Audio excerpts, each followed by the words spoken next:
Welcome back to Redefine Parenting with your host, Veenu Keller. We want to welcome you to Spanglish World Network and her network on Zingo TV, channels 250 and 251. Zingo TV is a free app that can be downloaded on iOS and Android devices. While you download, make sure to rate and leave a comment.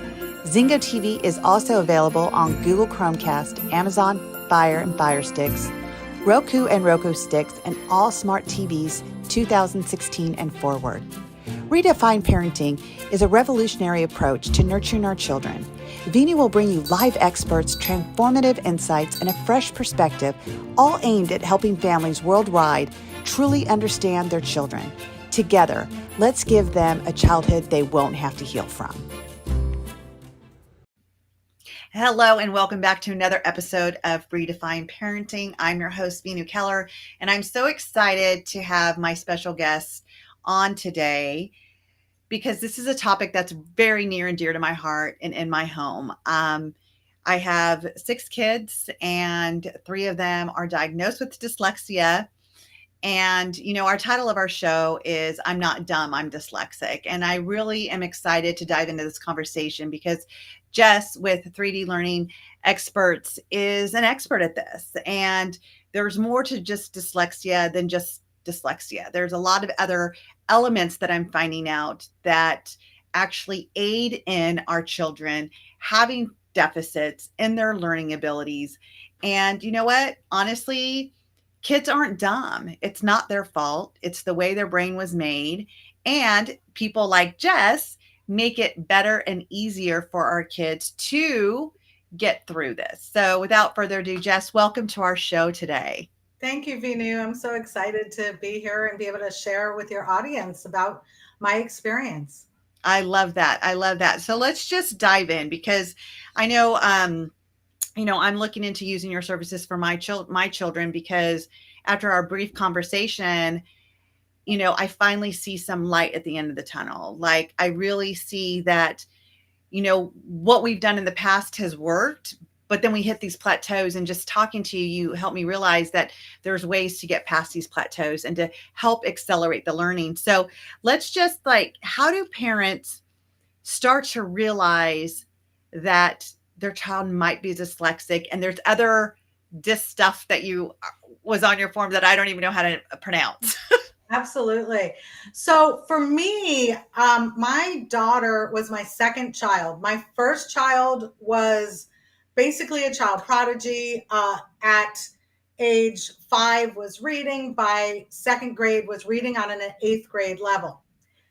Then child number 2 comes along, and I was a preschool teacher at the time, and this child could not cut with scissors, could not spell, well, back then it wasn't spelling, could not draw stick figures, could not do what your average preschooler could do. So my journey started much earlier than people usually start to identify things, but it obviously can be picked up on very early on. Right. And really in brain scans, they can pick it up in babies now. But so when you start to notice things that are different, that is the time to start, delving into what could it be. Sometimes for parents with only one child, it's harder to know these things or to see it early on because you don't have a comparison. However, if you have multiple children like you do, Veenu, you have twins, very often it's one twin will have signs of dyslexia and the other one will have none. Yours is actually probably the first time I've heard that both twins have dyslexia. But so that's parents with twins can very often see that their 2 children are learning differently or doing fine motor skills differently. My youngest son did not talk until he was 2.5. He grunted, and he had 3 older siblings. We all knew what the different grunts meant, and we served him accordingly, which was a disservice to him. And so at 2.5, I finally said, we're done. We're not going to respond to his grunts. And he started speech therapy at 2.5. And that is one of the characteristics of dyslexia, although it can be a characteristic of autism, and he actually has both. So, sometimes we may not know what it is early on, but let's start looking at it and not just ignoring it, because very often when a child reverses things or is struggling to read in school, the response is wait until third grade. And by then, you've lost 4 years that you could have been helping your child avoid frustration and their reduced confidence level. Although we've had students who, as early as kindergarten, already have issues with confidence because they can tell that they're not reading yet and the other kids are starting to read. So the confidence is a huge thing that parents can often notice earlier on. Yeah, for me, the kids were both they went to a private school where it's combination classes, and they were in second grade, and the teacher just noticed that they weren't up to par. Like their reading levels were not up to par. And, I thought they were doing great, like, because nobody was saying anything in the other schools they were at, because we had just switched schools. We were a public school. And they were in a Spanish immersion class. So everything was in Spanish. The kids were coming home. They were saying the Pledge of Allegiance in Spanish. So I had no idea until the teachers and I were talking at the private school, and they're like, something's not right. Like, I think we need to see, is it ADHD? What is it? And my husband has dyslexia, and his daughter has dyslexia. And so I said, I took him to a psychologist who diagnosed him with ADHD. And then we did further testing, and we didn't know if it was oh gosh, what's the word I'm looking for? A processing disorder. Mm-hmm. So we took him to get tested on processing disorder, but they passed that. And I said, I had a friend, and she's like, I'm curious if it's dyslexia. And she says, because sometimes the symptoms of ADHD can mock issues that come with dyslexia. And she is dyslexic. And I went to school with her. And so she says, why don't you contact this agency, which I did. I contacted a couple of them, and I went with this one agency, and they got tested. And sure enough, they both had dyslexia. And so we decided that we were going to hold them back and let them do another grade of second grade.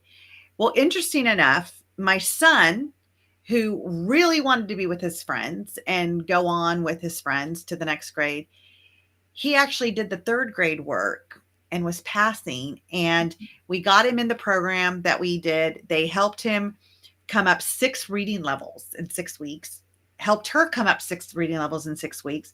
But he ended up doing the third grade work and passing third grade. So he actually didn't get held back. She, on the other hand, I said, you're going to get left behind. Do you want to be doing more? She goes, oh, I love Miss Jones. I'm okay being in her class again. And so she was literally okay. And honestly, it worked out the way it did. And some people ask me, having twins, is it hard that one's at a different grade the other? And I said, no, because I'm not letting judgment of that take away from setting my kids up to win. He's doing great in 7th grade, and 6th grade is still a challenge for her. And I always thought he had it worse than she did. But honestly, she struggles with mathematics, and hers is retaining information. And that's where he does better. He can retain the information. He can continue to show, like, once he learns it, he has like a photographic memory that he's always remembered things, which she does not have. Right. But it comes back down to the comprehension. It's like what they read, they can't retain to make sense to answer questions. Well, in dyslexia, very often people have memory issues. So your son having a photographic memory is amazing. I know I have wished to have that because I hear people say things and they just remember names of programs or names of medicine or recipes. And I can't remember any of those things. I mean, I'm lucky when I can remember my children's names. So, um, that's my challenge with dyslexia is remembering names and titles and things like that. So the fact that he could remember is probably why he was able to retain everything so quickly. The program you used, I find very difficult for people with dyslexia because most dyslexic people have memory issues. And so it's really hard for them to retain all the information that they receive in such a short period of time. Right, right. And I can see that too. And his issue now is comprehension. It's making sense with the information he's receiving Uh-huh. in his brain to understand how to do whatever with it. But for my daughter, it definitely, and it goes back to self-esteem too. And when she's asking questions and kids are looking at her like you're dumb, like they just answered that. And the teacher did answer it, but they answered it in a way that did not comprehend and make sense to her. Well, and self-esteem is a huge thing. Be, for that reason and so many others. Like for me, when I was held back, that really hurt my self-esteem. So I heard you say that for you, it doesn't matter that your two twins are in different grades. But I wonder if deep down, if it's hard on your daughter emotionally. I know I was held back and I held my daughter back because that's what the teachers recommended I do. And I regret it. I always encourage parents not to hold their kids back because when you hold back a dyslexic child, that doesn't give them more time to improve. They don't need more time in their traditional learning style. More time does not equal improvement. It is being taught in a different way that equals the improvement, and it doesn't have to take a long time to learn the information, right? Like your kids learned it in a matter of weeks. Now retaining it was a different story, Right. but because dyslexic people are bright, and so they're able to learn when they're taught in a way that is appropriate for them. They're able to learn really quickly. Yeah. um, and so for my daughter, she was the oldest kid in her grade when she was, or an older kid in her grade when she was in her correct grade. And then when she got held back, she was a year and a half older than most of the kids. So she dealt with that until I finally started homeschooling her and then was actually able to graduate the year she was supposed to. But so I find holding them back is really, it's hard on the self-esteem. I can appreciate that. And so for what we did, um, and I'm lucky because my daughter is, we didn't have to start them when we did because they have a late birthday. Uh-huh. So they're either the youngest in the class or the oldest in the class, but they're still the same age range, thank God. Okay. So that did not affect them. The other That's thing fine. is that because they're twins and they have to share everything, we've made it that they don't have to share now. And she loves her friends and they're still in the same class. They're just different grade levels because they're combination class. Oh, that's nice. They've stayed with their friends. And now in high school, it's going to be a different deal because they're not going to be combination classes. But we've also taught her that she gets to have her own, and she does like having her own. So she's good to have her own graduation. She doesn't have to share it, and she doesn't have to share prom, and she doesn't have to share all these things that are going to mean something to her as she gets older. And so, and we've explained it to her in a way that he's not smarter than you. That's not what happened. He just learned quickly and you needed more support. And so we've really worked on her self-esteem. I think what gets her is when she doesn't understand it in her mind, she should understand it because everyone else around her understands it. And that's a very common thing I hear with our students because the way school is taught nowadays, it wasn't that like that when I was a kid. You've got the row of books from A to Z, and everyone knows who are the A readers and who are the L readers, and the A readers that are not progressing to become P readers or whatever. Mm-hmm. So, that's why it's so apparent to kids in as early as kindergarten, because the way they have schools set up, it's just, I don't know why they have to do it that way, but I think it's a disservice to the kids who struggle. Yeah, because when I was growing up, we had reading groups, and nobody knew which reading group was what. They didn't know if it was the upper level reading group. And it's funny because when I was talking to my friend Amy, who's been on my show, and we talked about dyslexia, it wasn't. I mean, I think maybe 5 years ago, I realized that I was in the class for slower kids, and I'm like, but no, I was so smart. And she goes, because you were in my class. Like I was in the class with slower kids. I'm like, I had no idea. I just thought I was really smart in that class. But I did have challenges. I too had to go to reading clinic to help with comprehension. And I don't know if I have dyslexia or not. Maybe I do. And I just have always gone undiagnosed with it. I Mhm. definitely have ADHD. And but reading comprehension, a lot of that was, hard for me. It was hard for me to understand what I was reading and to staying on task of understanding what I was reading and reading all words and remembering what it was I read. So, and I want to just also talk about, you have other things that I don't know how to pronounce when they have mathematical issues and writing issues. Dyspraxia, I think, is that one of them? Well, no, dyspraxia is The language. when no well, yeah, dyspraxia is when they can't communicate. We have a Right. couple of students with dyspraxia.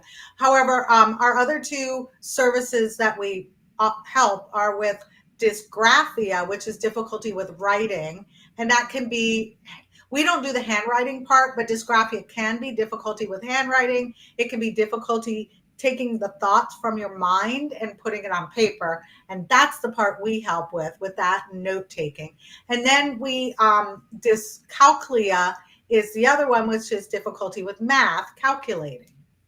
Nice. That's it. Dyscalculia. Like when I saw that, I was like, oh my God, I think my daughter has that, And it's interesting because school districts will not recognize dyslexia for their IEPs. Like Right. it's mind blowing. And that's one of the things that my friend Amy is such an advocate on, is like, why are schools not recognizing that this is a real learning disability? Well, here's the thing.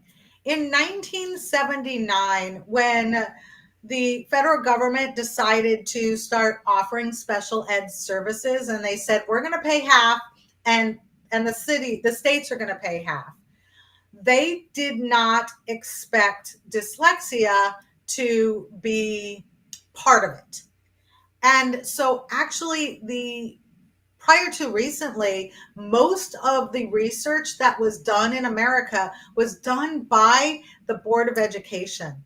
And they Mhm. didn't share any of this information because they don't want to be on the hook for 20% of their students to provide services to them.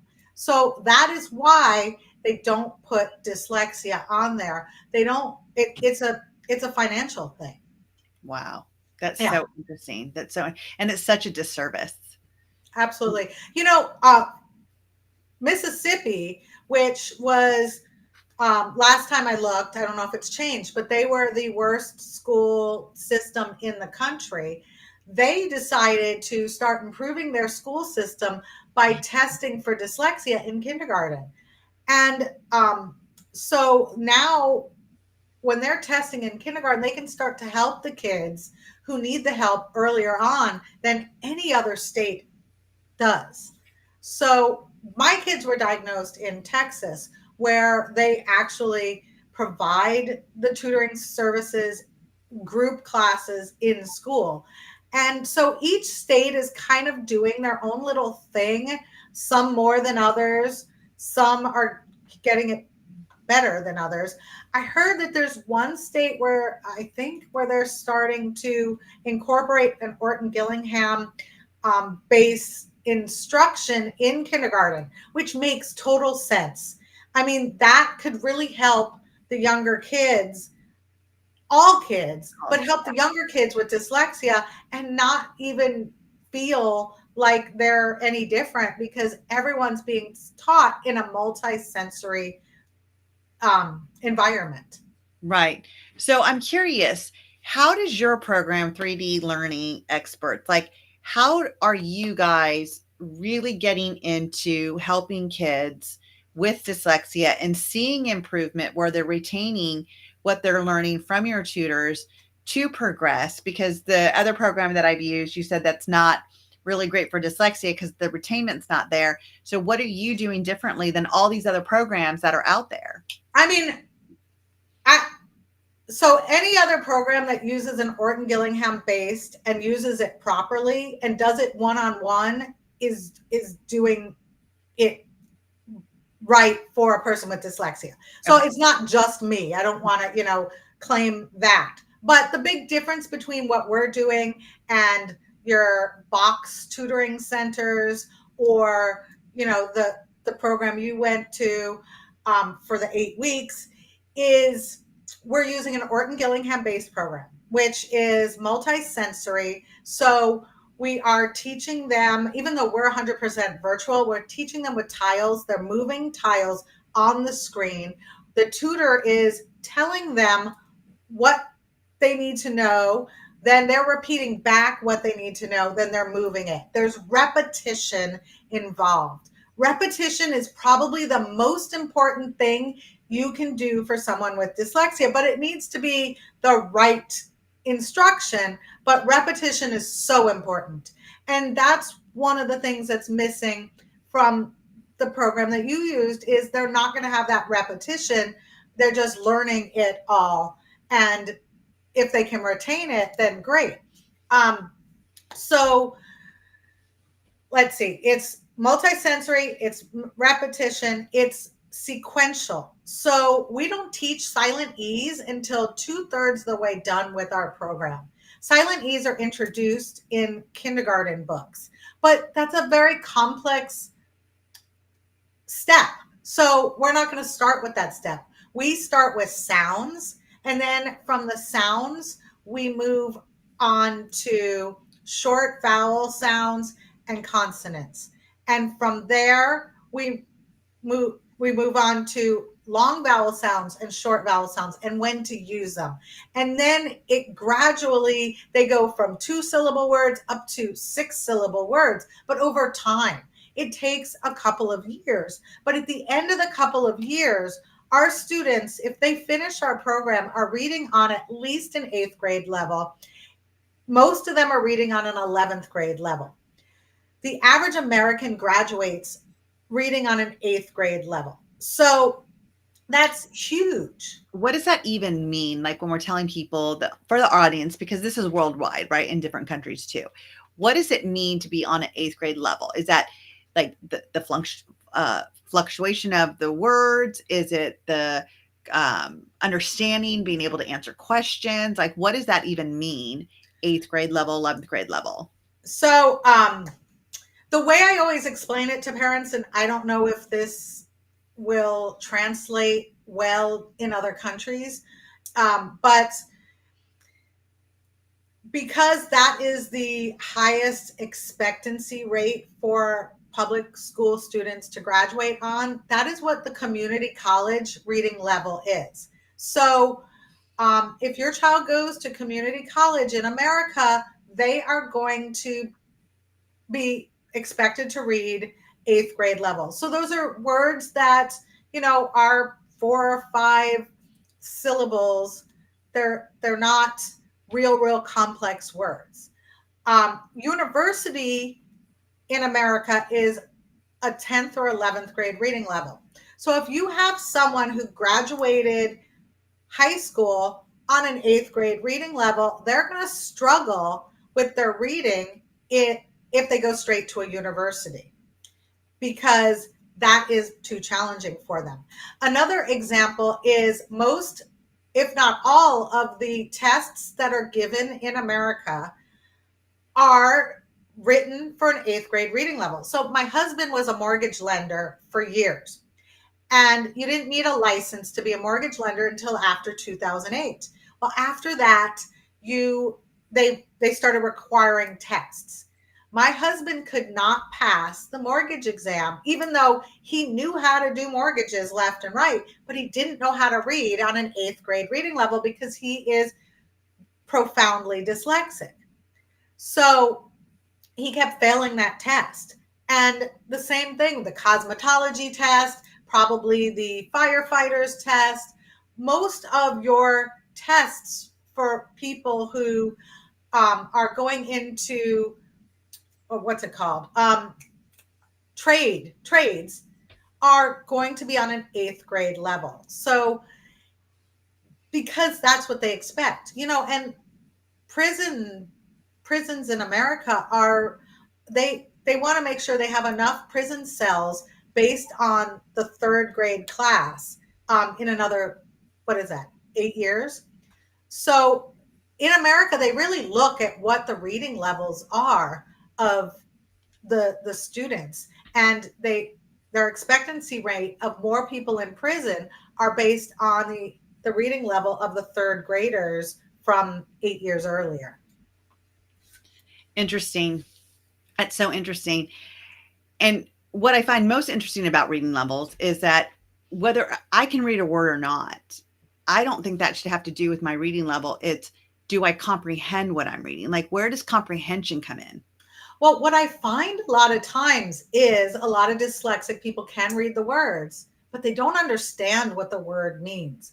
And so in our program, we make sure as we're teaching the kids these words as they get bigger and bigger, that they understand the meaning of the words. Because yeah, it's one thing to be able to read a word. It's another thing to understand what the word means so that you can contextualize what you've read. And the IEP tests or the ARD tests for Texans, what I found with my second youngest child who has profound dysgraphia, they didn't pick up on that at all, because they have you read and then you just have to write a little paragraph, or you have to answer multiple choice questions for the reading. So it's really not, those tests are not appropriately diagnosing someone who is moderately dyslexic or dysgraphic or dyscalculic, because they're not looking at the full picture. They're just taking a little snapshot of it. So, is there a certain way that kids with dyslexia should be tested in order to really figure out if they really understand what's going on versus taking that test and not doing well on it? Well, for me, I don't even need a child to take a test to be able to determine if it's dyslexia. I, and the same thing with my daughter's teacher, who identified that my daughter was dyslexic, because it's just a conversation with the parents that can clearly let me know if it's dyslexia or not. And the same thing with dysgraphia and dyscalculia. If a parent describes the challenges that the child is having, that's going to give me a clear answer as to whether it's dyslexia. So that checklist you talked about, that's all I need to know if it's dyslexia. Some people are huge on getting the official diagnosis. For me, it's not important. Now, two of Yeah. my children have official diagnoses, but I don't have an official diagnosis. My husband doesn't have an official diagnosis. My son, who's moderately dyslexic, doesn't have an official diagnosis. Now, my son, who's moderately dyslexic, I didn't even know he was dyslexic.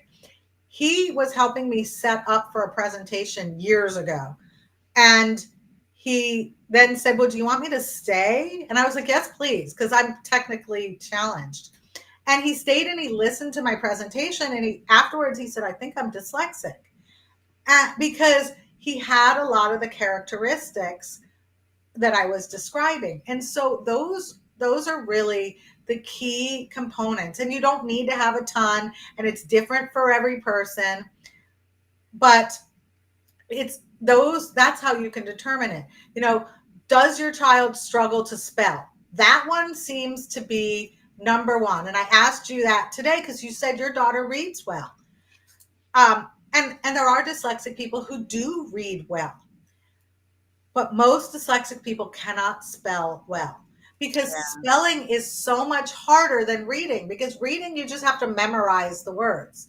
But spelling, you've got to, pull it out from your arsenal of knowledge and memory in order to spell words correctly. Right. It was interesting because I was telling you about one of my best friends, Amy, who helped me realize that my kids were dyslexic. And I forget what she called it, but they were like gibberish words. And Nonsense words? yes, That's what nonsense. we call them. Yeah, nonsense words. And my kids couldn't do it. And she goes, they're they're probably dyslexic. Yeah, Like, and I that's could tell because her behavior, and she was like, "They're probably dyslexic." And again, she's been my biggest resource. I love her. Um, but she's dealt with it her whole life. She's advocated for her son, who actually is a firefighter. So it's funny that you said that. Yep. And so and she is a huge advocate for this because it's, again, how do we get this in the schools to even participate, to not make it a numbers thing, but to make it that we are educating and creating these kids to be productive people of society because we're educating them in the right way, giving them the opportunity to learn in the way that their brain needs to learn. right. Well, and the way to get into the schools is not hard. The part that's hard is to get the schools to change. I mean, schools have been functioning the same way for 200 years. And schools were started originally to transfer people from being farmers to being industrial workers. Well, we don't need those anymore. We need creative people to come up with new things.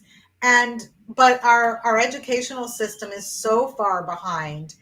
And so, if they were to change it to start incorporating multisensory, systematic, and structured instruction, kids would all be able to succeed and learn to read. Because a lot of times I've found that some dyslexic students don't even, they just need a basic foundation. And from that, they're able to have the motivation to be successful. But what happens is when they're not given the proper foundational tools that they need, they lose any motivation that they have and they just give up. And very often they're told you're dumb, you're lazy, you're stupid by teachers, by parents, by peers. And so then they give up. Why should I even try if everyone's going to call me names anyway? Let me just be the class clown and entertain everyone. Right. To get some significance somewhere. Right. Right. Because they'd rather be laughed at for being funny than laughed at for being Not, stupid. yeah, not getting it. Right. And it's interesting because, like, my daughter has no organizational skills whatsoever. And it's, as a parent, it's frustrating. It's like, how many times and how easy is it? Like, they literally have a checklist that you go online every day because everything's online. And then you write down in your agenda, Monday, this is due, Tuesday, this is due, and then you check it off. That is a difficult task for her. Yeah. I understand. And it's When so frustrating. And I when feel my bad that it's frustrating, but it's frustrating. It's like, that is such a simple thing. Like, it's all there for you. But it's not simple for It's the not for her. dyslexic person. When my kids were in school, we had to buy those things that you're talking about. My kids never used them. I couldn't help them to use them. Because we were in a household full of dyslexic people. And so we bought them and they took them to school every day, but they never filled anything in. I created these little flip cards that are tactile. Mhm. You can print them out, you can color them if you want, you can draw your own, you can put them on a little metal ring Right. and then flip through to make sure you've done your stuff. And that's a lot easier than to have to get online, take that extra step to get online and check the things off. Interesting. So everything, it sounds like you incorporate more than just mind power. It's feeling, it's tactile, it's moving, it's like muscle memory Yeah. almost. Yeah. The more senses you incorporate into anything your child is learning, the more they are apt to retain that information. Right. So, Right. like, if you have them do jumping jacks and practice their spelling words, they're more apt to remember them, because the average dyslexic person can memorize their spelling words for the test, but 3 weeks later, when they do the review of the sight words or the spelling words, they have no recollection whatsoever. I think the hardest thing for my daughter to learn to this time and age is the ers, the ers, the irs, the ars. Like they all make the same, and it was so hard for her. And understanding that there's 7 days in a week and there's 30 days in a month, and understanding it, and like we were like, oh, your grandma's coming. Oh, when? And I'm like, oh, in December. She goes, oh, is that 2 weeks from now? We're like, what? My 22-year-old still struggles with that, still to this day. um he's gotten much better, but it's still a challenge for him. When my daughter went to cosmetology school, we I made her flashcards that had the days of the week. It had the months in order, so that she could practice this, because she didn't want to go off to cosmetology school not knowing what order the days of the week were in. But yeah, that's a common challenge for profound dyslexics. It's not something you're going to see in a moderate or mild dyslexic person.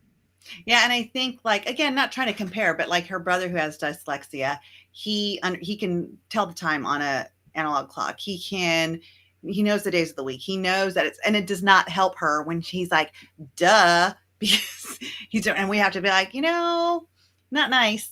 Yeah. Not nice. Just because she doesn't get it doesn't mean she's dumb. It just means Right. she doesn't get it. And before we, get off of this subject, I want to say that there's a lot of challenges that people with dyslexia have. However, they have really strong suits that other people don't have as well. Let's So talk about those. What's that? Let's talk about those. Okay. So dyslexic people are often three-dimensional thinkers. So the name of my company is a play on words. It's 3D for dyslexia, dysgraphia, and dyscalculia, but it's also because we're three-dimensional thinkers. We can figure out everything, not just like what's right in front of us. We think about, okay, how's that going to affect this, and how's that going to affect that, and where. So that's a skill that a lot of dyslexic people will have. Now, again, all of the gifts are not going to be the same in everyone. A lot of dyslexic people are very intuitive. They're very good at communicating with other people. They are insightful. They make great actors. They make great athletes. They make great firefighters. They make great salespeople. So these are gifts that dyslexic people have.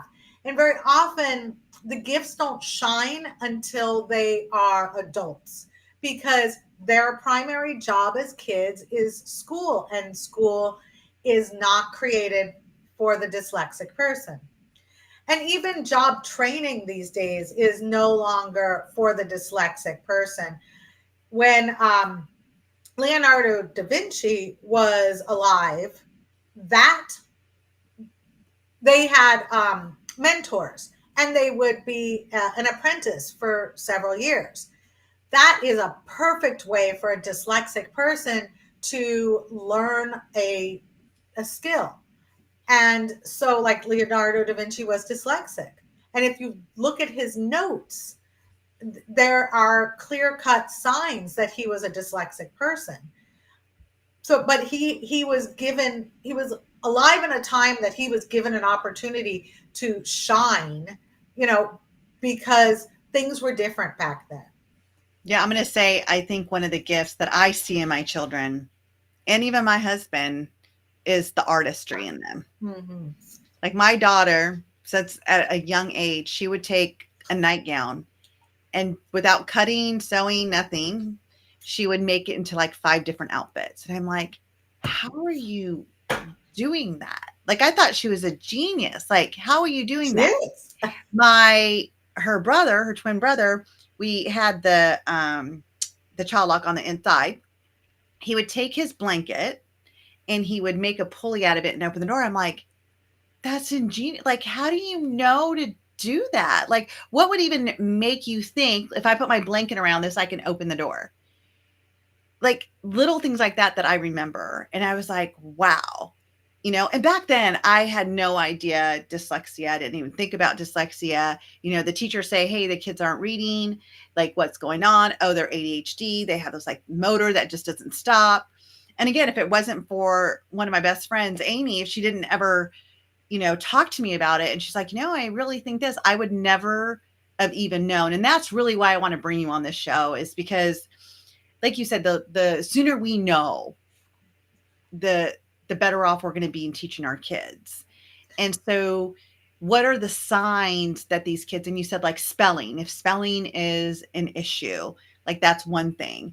Reading, is there other things that parents can look at, like other behaviors maybe that these kids are going through, that we might be like, hey, maybe we need to look at this and see if they are dyslexic? Right. Yeah. So, memory challenge for me. So it's, even though I've been talking about dyslexia, immersed in the world of dyslexia for over a dozen years, I can't tell you all the signs. However, we have a free checklist that I'm happy to share with you, and you can go through that checklist. The checklist starts with preschool and goes up to college age. So some of them may not be appropriate. However, struggling to learn to tie shoelaces, it was a huge one. Kids don't tie shoelaces as much, so that's a harder one to be able to tell. For my daughter, she couldn't cut with scissors. She couldn't draw pictures. Like, her fine motor skills were not developed. Ear infections, My oddly enough, is one. Late in speaking, a relative who has similar challenges is a huge one. Someone who doesn't like to read as an adult. Like, I try to think about which of my husband's parents would be the dyslexic gene.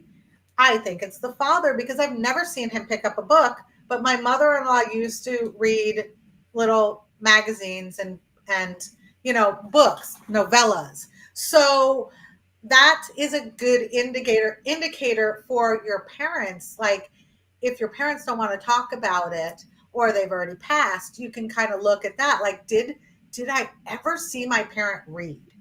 Because most people will read for pleasure. But if reading is hard, you are not going to pick up a book to read for pleasure. Um, let's see, what are some other I don't things? know. You're saying this list. I'm like, oh my gosh, am I dyslexic? Maybe I am, and I've never been diagnosed, because I do not like to read. It's always Well, been a difficult thing for me. I don't like to read, but I'm like, I can't be dyslexic because I've got this far in life and I didn't have this special help. But some of the things that you're saying, I really could probably check off the checkbox and for me. yeah. Miss Mix up things like was and saw, and words like confidence and constitute. That, if they start this with the same letter and end with the same letter, they might say a totally different word. Or they're reading a book that has a picture of a house in it, and on one page they read HOM as home, and on the HOME, sorry, and on the next page they read HOME as house, because they're not really reading it. They're Mm, just looking at the pictures and kind of picking up on a couple of words. Um, when you're reading, you might skip lines. Maybe you use your finger to help guide you. Those are some of the signs. Now, you can go over the checklist that you filled out for your daughter and see for yourself. And if you have at least 3 signs, it's probably dyslexia. wow. Yeah. Now, it depends on the 3 signs. Now, if it's ear infections, messy bedroom, and I don't know, some other random thing, then that could be anything. But if it's ear infections, relative with dyslexia, and um, and say words like whatchamacallit, that's another one, then it's probably dyslexia. But Right. most people have more than 3 signs anyway. Right. And until I saw dyscalculia, I think that's what it's called, right? Dyscalculia. Uh-huh. I never even heard of that word Most until you people said have that. that.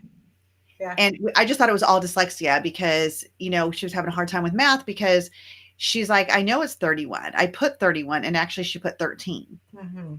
and that was a hard thing. And so she wasn't doing great on her visual online math program because I would sit down and do it with her and I'd say, okay, what's the answer? And she'd tell me verbally. I'm like, okay, put the answer down. And I'd literally watch her put the opposite. Like it wasn't 41, it was 14. But she put the 41. It was like so much. And I was like, when I read your checklist, I'm like, oh my gosh, I think it's more than dyslexia. I think it's dyscalculia. I think she really has that.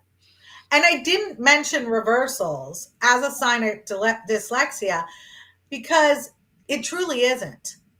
And I try to stay away from saying that because so many people think dyslexia is reversing. If my child doesn't reverse, they are not dyslexic. And most of our students only reverse a few letters or numbers. It's really not that predominant. And like we talked about when we met a while ago, my youngest son, after I had tutored him, he was on an 11th grade reading level. He still reversed half of the alphabet and numbers. And he went to vision therapy for that. And after going through a year and a half of vision therapy, he no longer reversed any numbers or any letters. So that could be the cause of her reversing rather than it being dyslexia or, Right. being dyscalculia. Not to say that she wouldn't have that as well. Well, there's more, but her brother, like you said, her brother doesn't reverse. He's not a reversal. And it's funny because that's such a cliche, right? Like it's such a stereotype. Like, oh, well, like you said, oh, they don't reverse, so they're not dyslexic. Like I reversed my B's and my D's like most of my childhood. Like it was such a hard thing for me to remember. But I really feel like that's not it. That's not a way to say if my kid's dyslexic or not if you don't reverse. I think Right. that that's just some kids have it with dyslexia and you Right. can have it without it, Right. you know? Right. Exactly. So I think that's really important. We only have a couple minutes left. So how could people find you when because I would highly recommend Jess, by the way, for my listeners to have a conversation, go check out this free checklist that she has. So how would they find you, Jess? Yeah. So you can send us an email at hello@3dlearningexperts.com. You can give us a phone call if you'd rather talk than type. It's 888-678-2482. You can also find us on all of the social outlets. On Facebook, there's no S at the end of 3D Learning Expert, but the rest of everywhere else, there's an S. We had a glitch on Facebook and we can't add the S. It's unfortunate, but we're on YouTube. I have a podcast and a YouTube channel with lots of great videos about dyslexia, dysgraphia, dyscalculia. This month is Dyslexia Awareness Month. So we've got lots of wonderful resources. I do a webinar every quarter.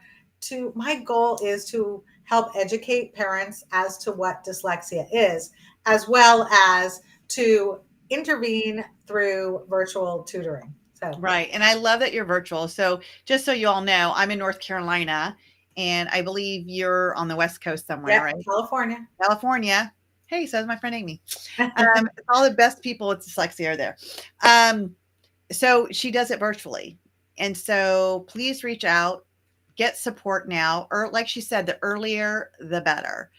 And I'm so glad that you were on my show today, Jess. You gave so much information that I think parents really need to start recognizing that sometimes their behavior is not because they just feel like not listening to you. They just don't feel like, having a behavior. Sometimes other things are going on. So it's great to not get a diagnosis, but to really be open to seeing what's really going on. Yeah. I'd rather see parents invest the money in helping their kids than invest the money in having a label that the school won't do anything with anyway. Beautiful, beautiful. Well, thank you again, Jess, for being on our show. Thank you, listeners, for joining in. See you next week. Thank you for having me. Us on another episode of Redefine Parenting with Veenu Keller. Follow her on Instagram at Veenu Inspires. To learn more about Veenu, as well as download her free ebook now, go to www.venuinspires.com. This show can also be heard on Spanglish Radio Network. Please check out www.spanglishworld.ca for all your news and programming. Spanglish World. Watch it, hear it, read it, download it.